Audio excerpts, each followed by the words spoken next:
that you might have, or that you might have had, or that other people have, whether it's questions about what do I say when somebody says X, Y, or Z, what's happening at Lutherans for Life, Pastor Salemink, what do you even do all day, what's going on internationally, how have things changed since the Supreme Court decision, all those kinds of questions. I'll give you a few minutes to think of that while I introduce myself to remind you. I've been here frequently.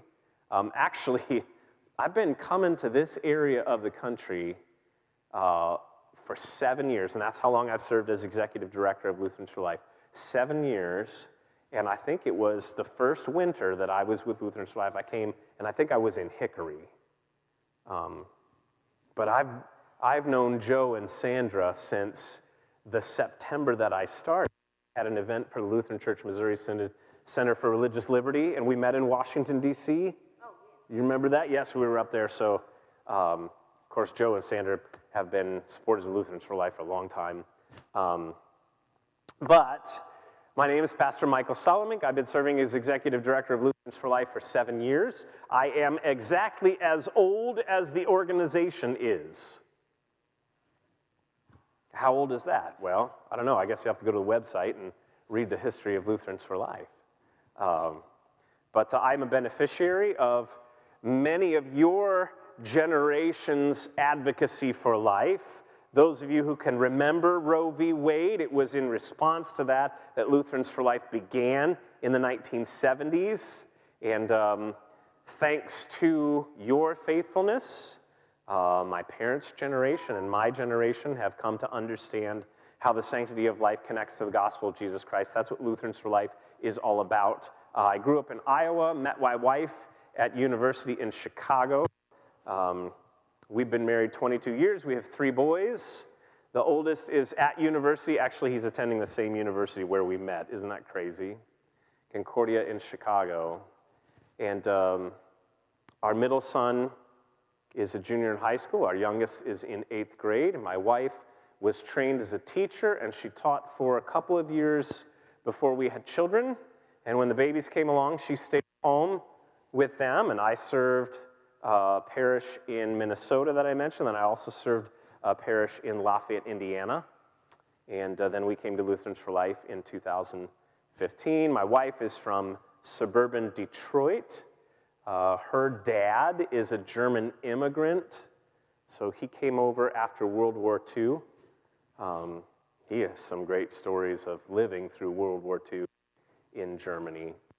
And now we reside in St. Louis, Missouri, even though the headquarters of Lutherans for Life is in Nevada, Iowa. It's a tiny town, and our headquarters is a little office where all of your generous donations come in and where we mail out all of our publications for people. Lutherans for Life is a nationwide denominational organization that supports all Lutherans who want to be gospel-motivated voices for the sanctity of life, that every human being is created, redeemed, and called by God from fertilization to forever to be his precious treasure, and we want to speak that and show that, especially in the situations where the culture wants to use death as a solution. So that's a quick rundown of what I'm about and what the organization is about. Lutherans have a distinctive voice to bring to the culture's conversations about the sanctity of life, because for us, it's all about the gospel. It's all about God's love in creating, redeeming, and calling every human being. We want to connect those closely, and we want to use life issues like surprise pregnancy or terminal diagnosis as opportunities to speak to people about how much God loves them, how much God loves their neighbor. So, now that you've had some time to think of some questions for me about Lutherans for Life, about sanctity of life, about me and my history, our organizational history. Shoot. Yes, sir. Now that Roe versus Wade has been basically reversed, how has that affected how you're going to approach this, the Lutherans for Life? Now, it should help you, I believe. Yeah. But, is there going to be any stumbling blocks in that along and everything, too? So the question is, now that Roe v. Wade has been overturned, vacated, reversed, how does that change how Lutherans for Life is going about what we do? Would it surprise you if I said it doesn't change much?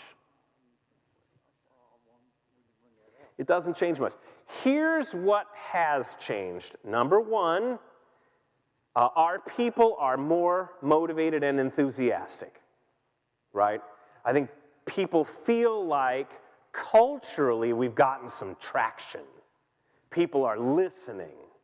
Secondly, the sanctity of life, especially at the beginning of life, is all over the news. That means people are thinking about it. People are talking about it. Got to strike while the iron is hot.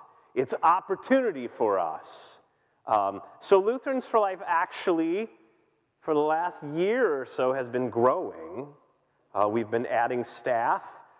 We've been adding members and donors who are interested in advancing what we're doing. We've been adding opportunities, and you're going to see and hear even more of what Lutherans for Life is doing over the next couple of years. But what hasn't changed is, number one, people are still experiencing surprise pregnancies, right? That's not ever going to go away, unfortunately, this side of glory, until our Lord returns and he eradicates sin from the world. And secondly, that means that people are still going to panic and feel pressured and seek abortions. That's been going on for a long. I mean, maybe you don't know, but the oldest historical records we have of humankind include people trying to procure abortions. So it's really been going on as long as recorded history. And the Christian church, of course, has a long legacy of stepping into that situation and helping out folks who are in need, reminding people that every life is precious. It doesn't matter what your age is or your appearance or your ability. So that's not changing.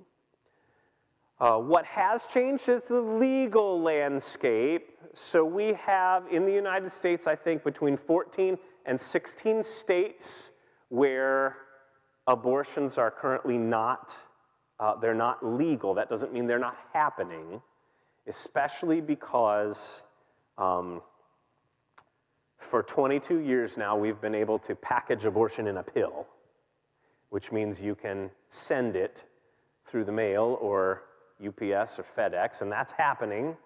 Your federal government has devoted funds to make sure that that can be sent even into states that have laws against abortion.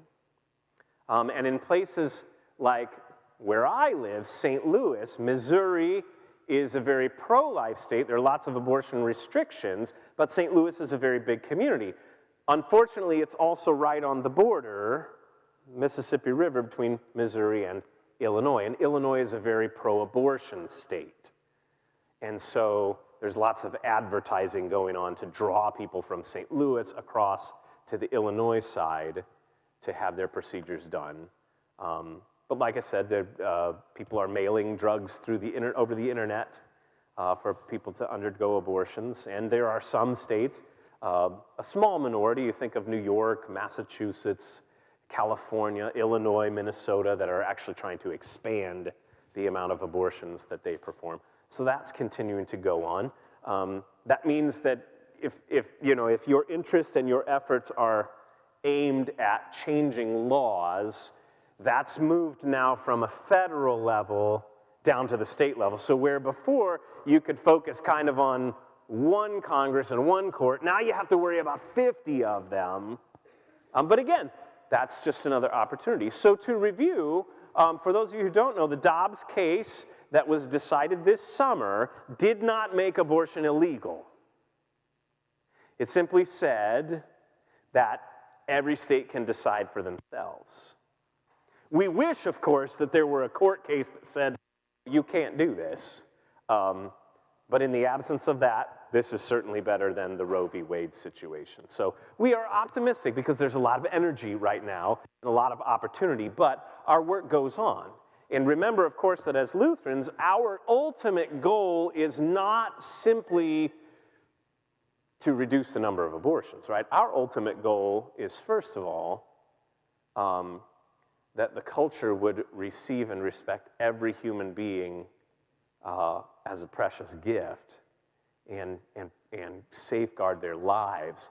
But secondly, our ultimate goal is to be able to receive every neighbor as a brother or a sister in Christ and share all of eternity with them, right? I mean, that's the Christian goal. So that's what Lutherans for Life will always be focused on. This, what's come to pass with the Supreme Court is kind of a good thing because it gets people paying attention, but the work's not done. So fantastic question. What other questions do you have? Yes, sir. How can anyone justify abortion when they listen to a abortionist that performs abortion procedures and he or she goes through the steps of the abortion, the dismantling of the embryo or fetus that's from the body, and ends up with the stacked body part? Yeah. I mean, how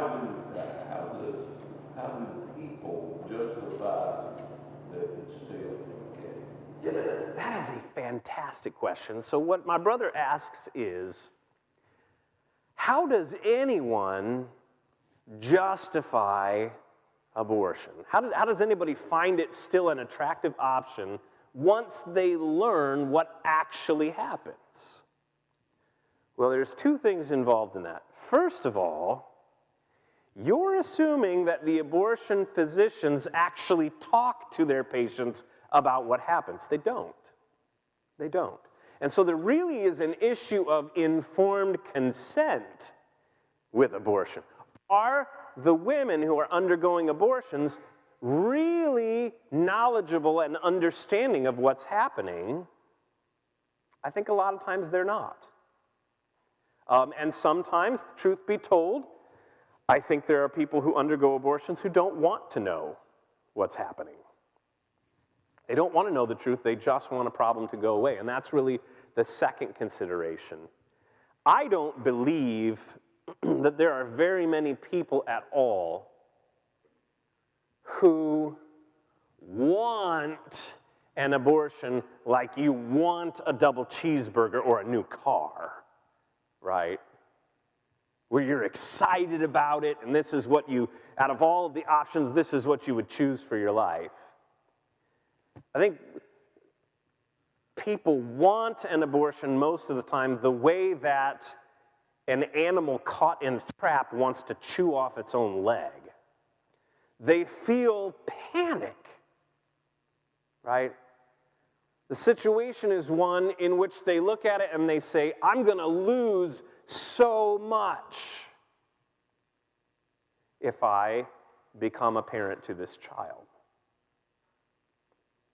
And so it's easier, it's the easiest way out, the path of least resistance, if I just make it go away. And this will make it all better. Of course, it never does make it all better. There's a lot of grief and guilt that individuals who've undergone abortions suffer with afterwards and sometimes for their entire lives. That's part of the ministry of Lutherans for Life, too, is to bring the grace and the forgiveness of God to them so that they can heal, so that they can have relief from that grief and guilt and know that their life is precious, too, and it doesn't matter what you have done or how awful you think it is, Jesus Christ has died for those sins to take those away as well. But I think the truth is what drives most abortion traffic is anxiety, is panic.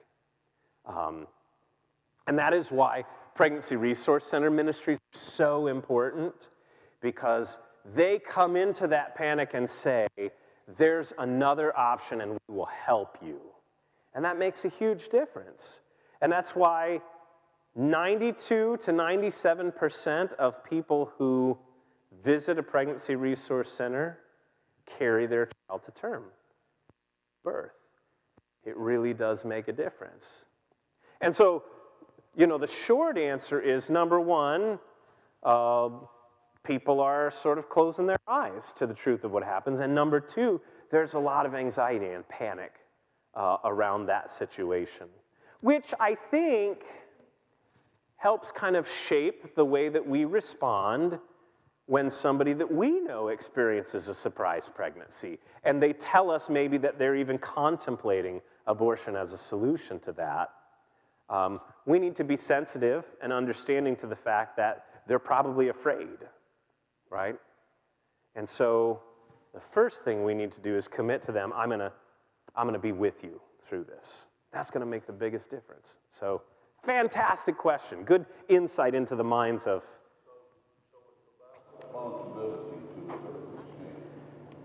To a certain extent, it's also about, we only take responsibility when we feel like we're up to the challenge, right?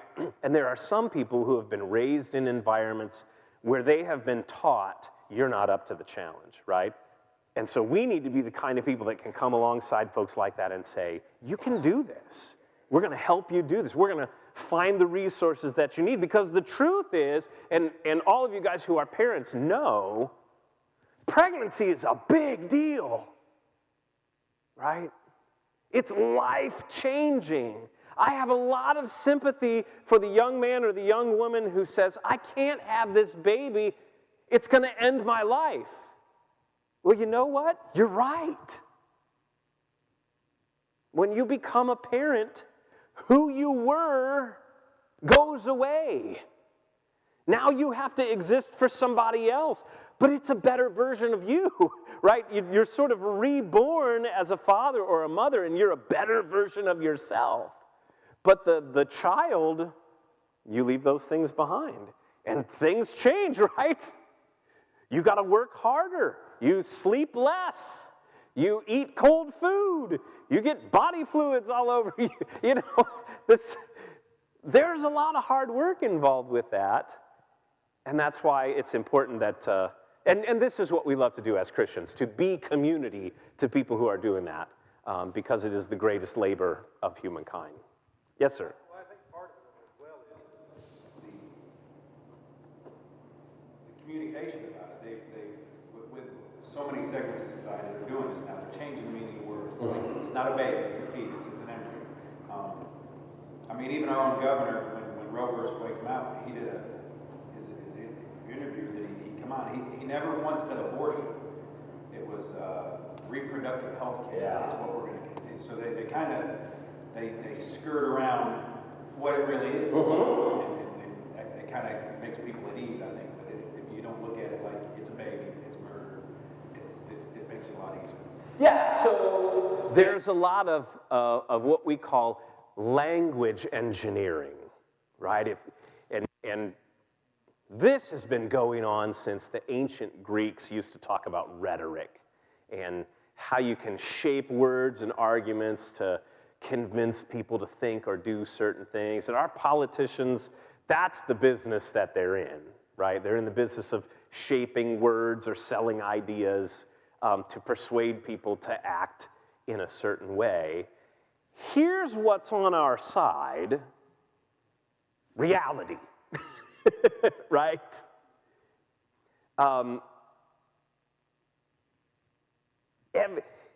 Biologically, a mom knows as soon as she's pregnant, this is a big deal. Right? Her body's gonna tell her this is a big deal. And because it's a big deal, you can't just sweep it away, snap your fingers, right? So you can call it reproductive health care, but everybody knows health care is for when something goes wrong with your body. The thing about pregnancy is, it's not that something went wrong, it's that your body's worked exactly the way they were designed to, right? And so everybody knows, wink, wink, that when we say reproductive health care, we're not really talking about health care. It's a convenient explanation to cover over the reality of those things. But the laws of nature can only be bent so far before they snap back. You can't break them, and they'll slap you right in the face. And so science is on the side of life, which means it's probably not the case most of the time that you have to convince somebody that we're talking about a human life, right? Deep down, I think folks know that. They wouldn't put up such a fight if they didn't, right? Where the convincing comes in is what is my relationship to that human life? What is my responsibility? What is my vocation, my calling to serve? Why does that matter? And that's where people have difficulty, because it's a big thing. I think a lot of times when, especially young women get pregnant, they do go through all those, but I think the biggest thing is fear. And without the Bible and without God telling you don't fear, how many times does he say it? Yeah. Do not be afraid. They don't know where to turn. They don't know what to do. And sometimes in the lifestyles that they lead that get them in that position, they don't want to, they have fun. They don't want to change that lifestyle. And, you know, if I've got to accept God and he's going to get me through this, well, then I have to change. And I'm not ready to do that. So, Well, you don't have to change to belong to God, but I think everybody knows if you do belong to God, you're gonna change. It's gonna happen, yeah. But would you believe that surveys tell us 67 to 75% of ladies who undergo abortions tell us that one of the main reasons they had abortion was pressure from a significant man in their life? Talking about a boyfriend, baby's father, husband, their own dad. And the same surveys tell us that they say if that significant male figure in their life had said something like, "We'll get through this. I'm going to help you. We can do this together," they wouldn't have wanted to have the abortion. well, I know we worked the fair this past week that was here in town, and there was a gentleman that came through, and one of the ladies that was working there actually saw the gentleman had a shirt on that said, "I love abortions," said, "I heart abortions." I mean, what kind? There's got to be some evil, you know? Well, there's some stupidity, right? Now I will grant you, there are some people out there that when it comes to the issue of abortion, they are genuinely evil. But you don't have to be a genius when you see a fella who's wearing a shirt that says, "I love abortion." Now, he doesn't love abortion. What does he love? He likes sex, right? That's what he's advertising there. And so, yeah, is he evil? Well, I guess, but he's probably stupid more than anything. And the truth is, even guys have an internal sense that you can live like that as long as you can get away with it, but you're not really a man, right? And every man has this innate biological desire to be a hero, to take care of the people around him. And when given the opportunity, I think a lot of men, when they recognize they want to step up, they just haven't been taught how. Yes, sir. Over the last, I would gauge it, about 40 years, we've seen a lot of discussion, especially in the medical community, that it's a fetus, it's a clump of cells, it's just a non-person, physiological. That argument seems to have been changing within the last 5 to 10 years to the acknowledgement of, yes, it is a baby, yes, it is a person, yes, it is a physiological being separate from its mother, but it's not a person. It's not got any personal rights. And I think some of the more honest feminists will say, sure, it's a human being, it's just not worthy of my attention. How are you and Lutherans for Life countering that argument? I think it's easier to counter the argument that it's not, it's not human, that it's a clump of cells. It's easy to counter that argument with strict science. Yeah. How do you counter somebody's worldview that it's just not a person and therefore it's not worthy of life? Well, there are even some, and you're right, for a lot of people, the discussion has sort of changed. I don't know that it was ever really convincing to a large proportion of the population to say, we're not talking about a human being here, But with the advent of the ultrasound, for example, when you had a picture of what's inside a mother's belly, and it looks like a human being, yeah, it's undeniable anymore. And so, you know, a different case has to be made. Well, okay, this is a human being, but this is a different kind of human being than I am. And ultimately, that's what it comes down to. And even the personhood argument that, okay, this is a human being, but doesn't really exhibit the qualities of a person like autonomy or intelligence or memory or any of those sorts of things. The argument is really the same in that you can counter with a question. Do you want to live in a world where the people with power get to decide that the people who are not in power don't qualify? Right? Not only is that un-American, but it sort of goes against our gut feeling about humankind. Right? And so when you go that direction and ask the question of, okay, what then constitutes a person?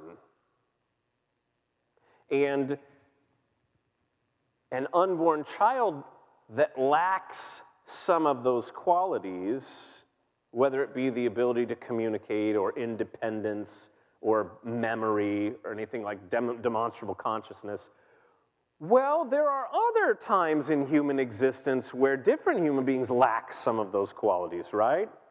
You think about comatose persons, severe mental handicap, me when I sleep, right? So then I think there's a logical case to be made. Remembering, of course, that if you guys watch old Westerns, what happens when the cowboy runs out of bullets? He throws the gun, right? And so when somebody gets to the point of saying, well, it's not a human being the way that the rest of us are, you know they're throwing the gun, because that's a really weak argument, and their real argument is somewhere else. You know, from friends of mine who are on that side of the aisle, their argument quickly comes from, well, it's not a person to, well, you know, at this point we should be more mindful of the woman. You know, and you know, the argument is, like I said, throwing the gun at them, but it's often a person who's never considered it and never had an abortion. They're just trying to rationalize it from other people, so that Here's the way forward at that point. And you're right, there are actually some advocates of abortion, some thinkers, who are willing to admit this child is a human being with rights and privileges, but the woman is prioritized because it's her body that's most distressed by this, right? That's at least honest. And I have a lot of respect for people with the integrity to say, yes, we're dealing with two human lives here, but I'm choosing this one. At least you're being honest. Now, the way forward is actually for us to recognize and agree in a pregnancy situation, a woman suffers greatly too. Acknowledge that, right? And there are certainly situations where a woman is suffering in ways in which she ought not to be. When you're talking about a woman who is pregnant has been abandoned by the father of the baby, by her family, by her community, when she's struggling with poverty to make ends meet, if she has significant personal or physical challenges, disabilities herself, all of those things, we need to acknowledge and to say, yeah, the truth is, absolutely, we care about that woman because she is precious to God and her life matters. But you know what? I'm optimistic You see, I believe that human beings, and especially human community, the way that we've intentionally constructed in the United States, we can do better than having to pick the mother or the baby. You see, I'm optimistic and I'm hopeful, and I believe we can help them both. And frankly, I think the best way to help that woman is not to encourage her to mutilate her own body, right? But to support her as her body is doing one of the most amazing things that a human body can do. One of the things that's uniquely feminine, right? You want to talk about feminism. We don't need to turn women into men. Can't we celebrate them as women? And a woman's body is designed to carry and nurture life. It's what gives future to the human race, and that's exciting, right? And I think if you approach it from that perspective of finding the common ground and saying, you know, I'm so glad that you have care and compassion for the woman who's involved in this situation. Let's talk about what's the best way to give her care and compassion. I think you're going to get a little bit more traction. And even if a person doesn't agree with you, they're going to think about the seeds that you've planted there, because that makes sense. Yes, ma'am. I had a little friend. She and her husband were happily married, involved in the church. They had wonderful jobs. They were both Duke University graduates. And they had just built their dream home. They had one child. And she became pregnant with number 2. And she was so stressed. She said, we can't afford the child. We've just built this beautiful home. We can't give up these good jobs. And she agonized, and we went through this, and she said, okay, I'll have the baby if you'll take it. And how many people that come up to you and say, I'll have this baby if you'll take it. And that was, I talked to him about it, my husband. And so I told her, I said, okay, we'll take the child. But she didn't give me time. She went ahead in the next couple of days and had the abortion. And she came to me, she said, the church failed me.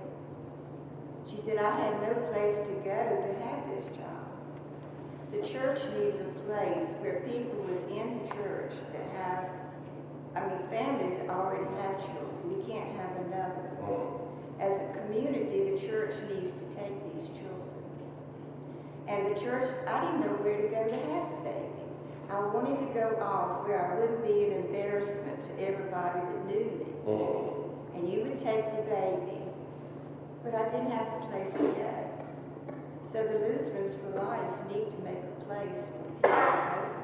I'm so glad you shared this real life story, because there's so many different dimensions, right? So many things that you sense are going on, right? And we can start right where the mother started, which was, I can't afford this baby, which I think you correctly detect was just not true, right? It's just not true. Now, it may be true that I can't afford this child and maintain my current standard of living, right? In other words, I may have to sacrifice some, okay? But there's a conversation to be had there about what matters most, what do we value, right? Second thing, she came to you and said, put your money where your mouth is, right? If you care about this baby so much, why don't you raise this baby? Now, it seems obvious, given the way that things turned out, that she was bluffing, right? She didn't expect you to say yes. But good for you, motivated by the Holy Spirit in faith to say, I don't know how we're going to do this, but God's making a call on us, and we're going to step out in faith. And so you guys said, all right, we'll call your bluff. And then she never gave you the chance.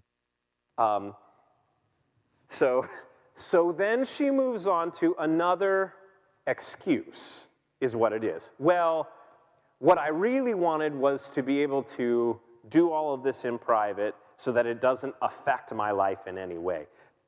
Unfortunately, what she was hoping for was not a reality, right? Once you become pregnant, it rocks your world. And there's no getting around the fact that a lot of stuff is going to change. And that doesn't matter if you already have children and a stable home and a good life.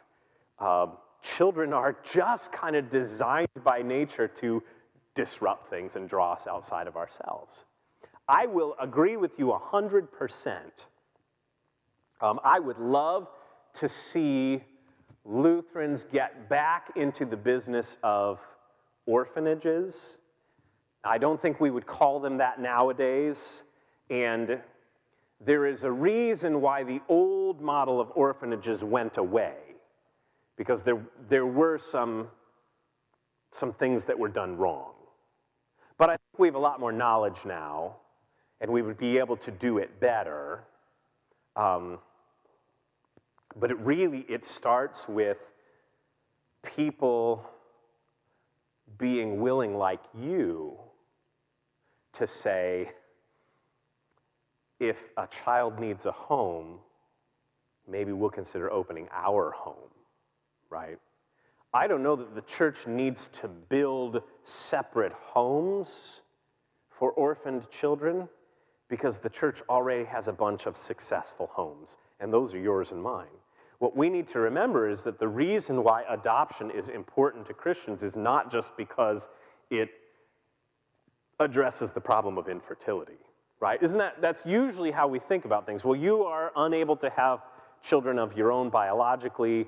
Why don't you think about adopting? But the gospel calls us and says, why don't you all think about adopting? Because these children need homes, and you have one, right?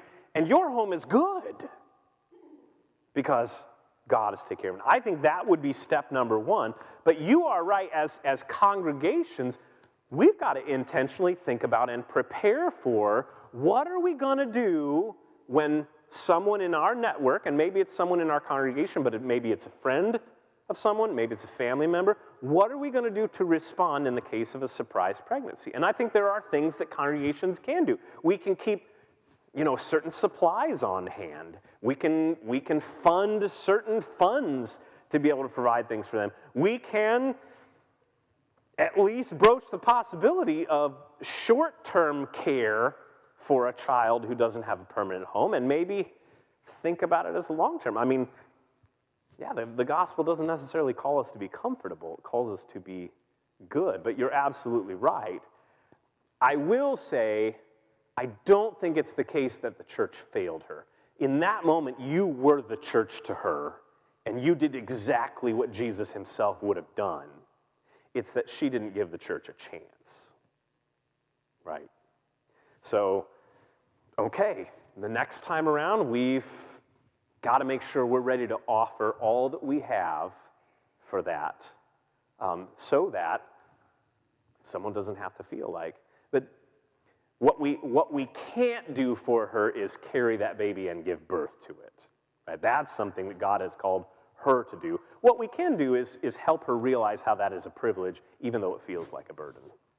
But she didn't have a place to go. That was her. Her excuse was, I want a place to hide, right? And I don't know how much of that is realistic, right? If you think you're going to be able to get through 9 months of pregnancy and nobody around you is going to know anything about it, you might be delusional. I don't think that's a reality. And she shouldn't have to hide that. She shouldn't have to want to run away from the people in her life. That they should all be celebrated, even if, her fellow professors or her neighborhood, everybody should be celebrating that. There's nothing to be ashamed about bringing a child into the world, right? So this story is so great because it's real world and it has all of these complications, and we can kind of look at it from different angles and see that most of the time there's no magic bullet, right? Pregnancy is a hard thing, and it takes all that we are and all that we have working together to make a good outcome. So thank you so much for giving us that to kind of work through. It's wonderful. There's a young girl that I worked with recently, and she had become pregnant in high school. And her parents, when they found out, pulled her out of school, homeschooled her, hid her from society because they didn't want to be embarrassed. They didn't want her to be an embarrassment. They're church members, but it was all about the way that other people were going to think of them. So she had a child, and for that I was thankful. Yeah. The pastors of her church were looking to adopt, and actually adopted her child. So she is now watching this child grow up, and actually involved. And that's where I would love to see us be. That is what we Are capable of. we're capable of, absolutely. She has a lot of internal struggles now because of the way that her parents handled it. She's angry at him. There's a lot of struggle there even. But I think that goes back to a lot of the mentality of how things used to be handled when people were hidden. They were taken away and sheltered so that no one knew that this was happening. So the question is then, what can we do about that as a church? Because that's almost, part of that is systemic in the sense that, and maybe it's always going to be this way, but we kind of feel like going to church is a way of showing people how good your life is, right? That's why it's so important for us, especially as Lutherans, that our church services continue to have confession of sins.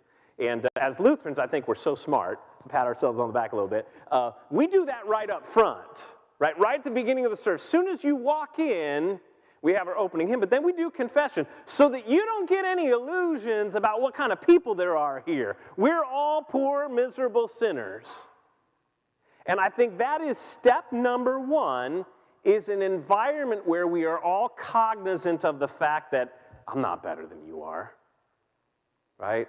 Just because I wear the collar, first of all, I can tell you objectively, everybody has skeletons in their closet, even the people you think ain't got none. And that includes your pastors. If you knew my sins, you wouldn't want me to be your pastor.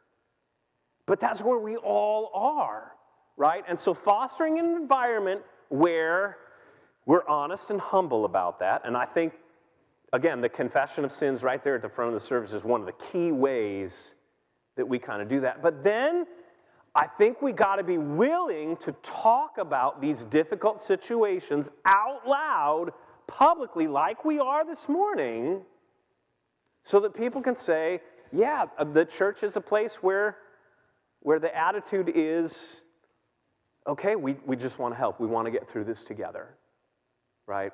Now,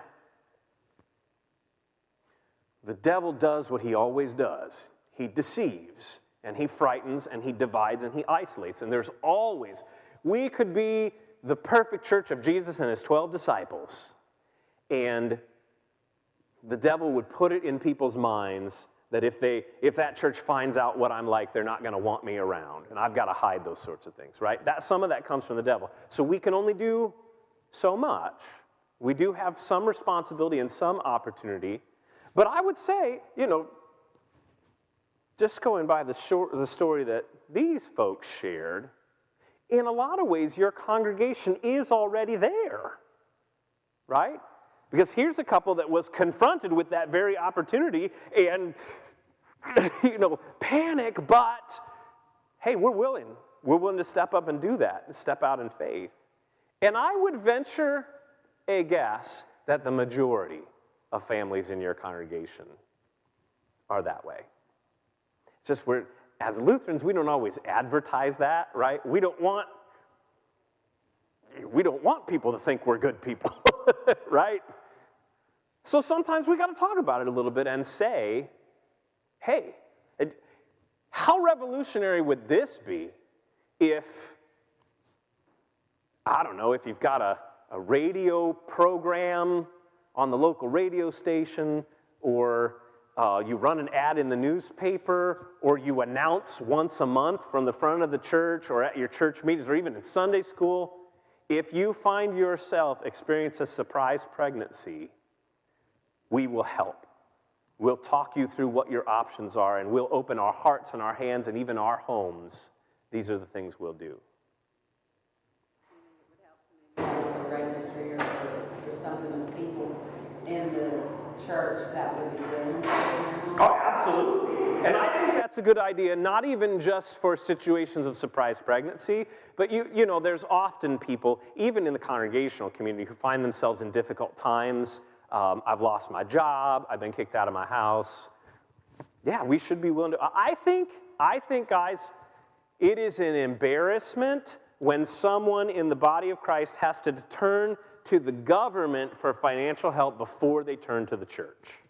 I think that's embarrassing to us, because Jesus says we are family, right?